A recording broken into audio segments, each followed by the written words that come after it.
rekan-rekan semua, selamat berjumpa lagi dengan saya, Anggono Raras. Saat ini sedang ramai bergulir tentang hak angket di DPR.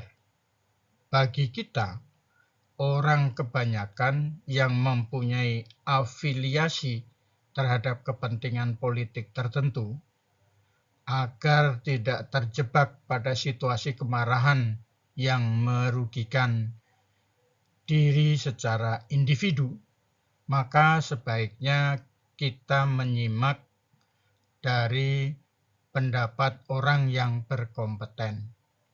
Agar mendapatkan pencerahan yang benar, mari kita simak pendapat Profesor Jimli As-Siddiqi tentang hak angket dalam arti yang sebenarnya. Selamat menyaksikan. Ujungnya sebetulnya udah kelihatan, tapi biar aja lah, dipakai aja dulu. Apakah itu akan dipakai untuk menekan proses hukum? Ya nggak apa-apa juga, biarin aja. Toh proses hukum di Bawaslu, proses hukum di MK itu kan independen. Beda lagi ya. Jadi dia tidak boleh didikti oleh DPR. Iya, dia berdiri sendiri kan. Iya dong. Jadi ya, presiden itu peserta pemilu. DPR peserta pemilu. Maka penyelenggara pemilu tidak boleh didikte oleh peserta pemilu. Itu sebabnya selalu saya di buku-buku saya gambarkan penyelenggara pemilu itu the fourth estate of democracy. Cabang kekuatan keempat dalam demokrasi. Why? Eksekutif, legislatif itu sama-sama peserta pemilu. Pengadilan itu mengadili proses dan hasil pemilu. Maka penyelenggara pemilu di Undang-Undang Dasar disebut bersifat nasional, tetap, dan mandiri. Jadi dia cabang sendiri. Dia bukan bawahan presiden. Dia bukan bawahan DPR. Berdiri sendiri. Berdiri sendiri. Nah, jadi Presiden Republik Indonesia urusan penyelenggaraan pemilu itu ketua KPU. Ibaratnya ya.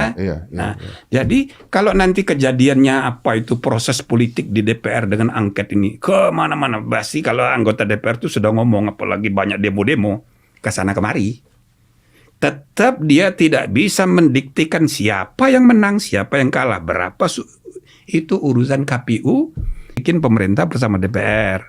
Lalu pelaksanaannya dibuat aturan pelaksanaan oleh KPU, Bawaslu. Namanya per KPU, per Bawaslu. Nah, untuk diketahui, semua lembaga regulatori di Indonesia ini, semua lembaga yang punya kewenangan membuat peraturan berdasarkan undang-undang, yang mendapatkan legislative delegation of rule making power, misalnya membuat PP, membuat permen, itu sudah diatur di undang-undang. Dia independen. Misalnya MK membuat peraturan MK. Sesudah undang-undang, MK itu bebas, terserah dia mengatur membuat PMK. Mahkamah Agung membuat perma, terserah dia. KPK membuat peraturan, terserah dia. Khusus untuk KPU dan Bawaslu, enggak begitu. Kalau dia membuat peraturan KPU dan Bawaslu, dia harus konsultasi ke DPR dan pemerintah.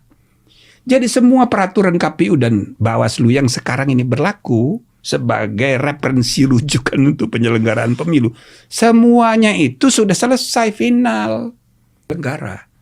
Tapi kita merasa tidak puas. Kita perlu membuat badan pengawas pemilu supaya KPU ini diawasi. Namanya Bawaslu. Sudah itu kita bikin lagi lembaga yang mengawasi dua-duanya. Namanya DKPP. Penegakan Kode Etik Penyelenggara Pemilu. Ini adalah mekanisme yang kita ciptakan untuk mengawal supaya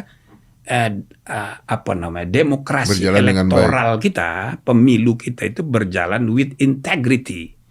Tapi kan nggak langsung cepat selesai, langsung 100%.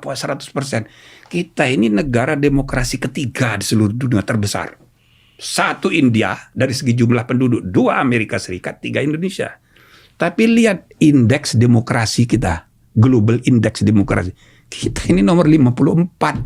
Artinya manajemen demokrasi kita masih agak kampungan. Nah ini kan bisa cepat. Ini kan harus ditata dari waktu ke waktu. Jadi kecurangan tidak boleh dibiarkan. Tapi sudah ada mekanismenya. Gitu loh. Nah, di Bawaslu misalnya kan, kalau dia menyangkut tindak pidana pemilu, sudah dibentuk namanya Sentra Gakumdu. Sentra Penegakan Hukum Terpadu. Di situ ada polisi, ada kejaksaan, Bawaslu yang mengkoordinasi. Nanti kalau ditemukan tidak pidana pemilu, dibawa ke pengadilan negeri. Si orangnya? Si orangnya. Bisa peserta, bisa calon, bisa juga penyelenggara. Oke. Pidana. Ya. Kalau dia ini tentara TNI, maka dibawa ke pengadilan militer. Nah, itu sudah 3 kali itu saya memberi materi untuk mempersiapkan hakim-hakim militer.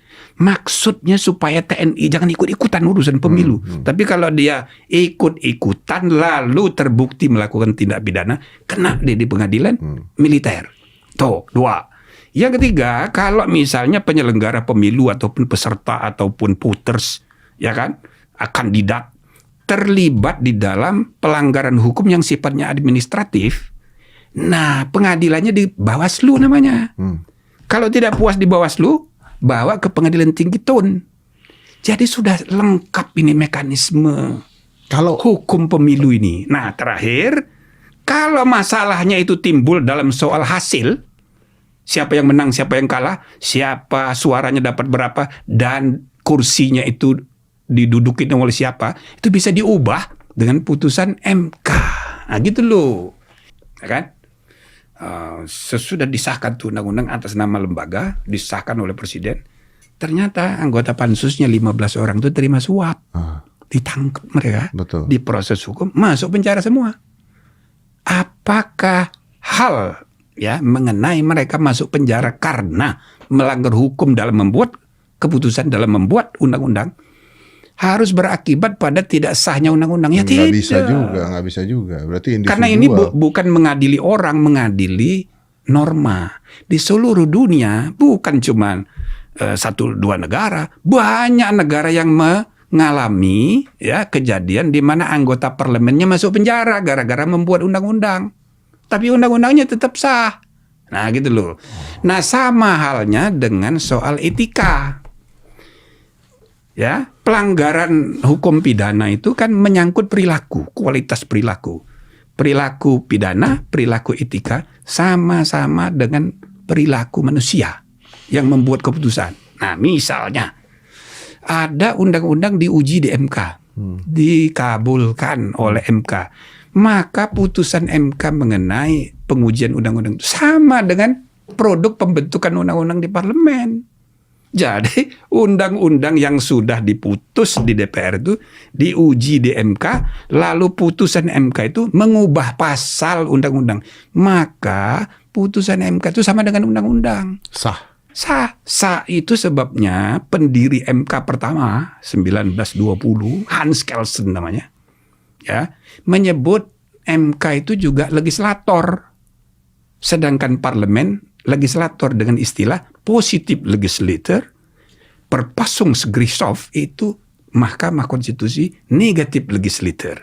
Yang satu mengadakan pasal, yang satu meniadakan pasal. Tapi dua-duanya legislator. Gitu loh. Sama-sama menciptakan undang-undang. Maka putusan MK itu sah, apalagi dalam undang-undang dasar tidak bisa diganggu. Dibilang final dan mengikat. Tapi meskipun begitu, orang yang keliru dalam membuat keputusan, melanggar kode etik, harus, atau melanggar pidana, harus dihukum. Itulah kira-kira.